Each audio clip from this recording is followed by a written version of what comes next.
Losing a parent for most people is the worst thing that we all dread it. I've still got my mum and dad.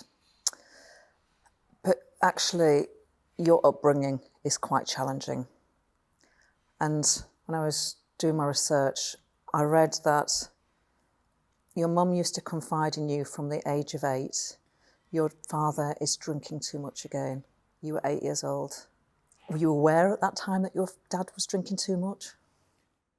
No, and it was it was only kind of in later life when, I explained this to people, that when they kind of asked me, well, when did you know that your dad had a problem with alcohol? And I'd say, well, because I was the eldest son, you get, in all children of alcoholics, in all those families, you get different patterns of codependency, basically. Families figure out a way of kind of coping. And my mum had a pretty demanding job. I mean, she was the head of science at a local comprehensive school. It was a pretty tough gig, pretty stressful. And she was having to do a lot of the heavy lifting at home on her own. And so, yeah, she, as the eldest, she sort of talked to me a lot about it. But it was only kind of when I look back and to kind of say to people, well, yes, I suppose I was 7 or 8 when that conversation first started.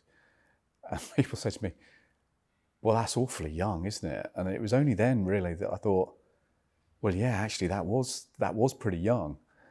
And then, that was the pattern of our lives, since then. But as I say, I mean, the tragedy of it all was that they had kind of found each other, and although things were difficult for them,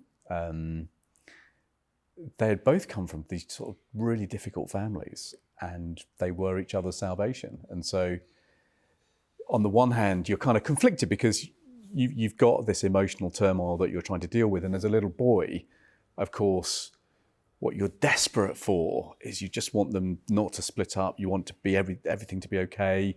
You want to try and make everything right. You do worry a lot about whether it's your fault. Is there things you're not doing that would make it all kind of better? And of course there isn't. The child of an alcoholic can't, there's nothing the child of an alcoholic can do. It's not their fault. There's nothing they can do to fix it. So yeah, it started dead young. And how did the alcoholism, how did it manifest itself? When did you become aware of, and what did you become aware of? It was a very love-hate relationship that I had with my dad. When he put on a suit in the morning, he helped run the local council. When he was going out to work in the morning, taking on the world, I just thought the absolute world of him. But once you'd had a drink and was slurring or just repetitive or embarrassing, that's when you kind of hate them. And bouncing around between a love-hate relationship with your own parents as a kid, actually that's really bad for you. That's just not good. That's just not good for you at all. And then, when my mum died, understandably, my dad described it as a direct hit to the family. And that's when he, really began to slide deep into the abyss. And, that was 20 years of him basically trying to drink himself to death, and until he finally got there, 5 or 6 years ago. Did you find empty bottles? Alcoholics, from what I read, they try and hide their alcoholism. Yeah. What were the signs that were around the house? Empty bottles hidden behind bookshelves, lots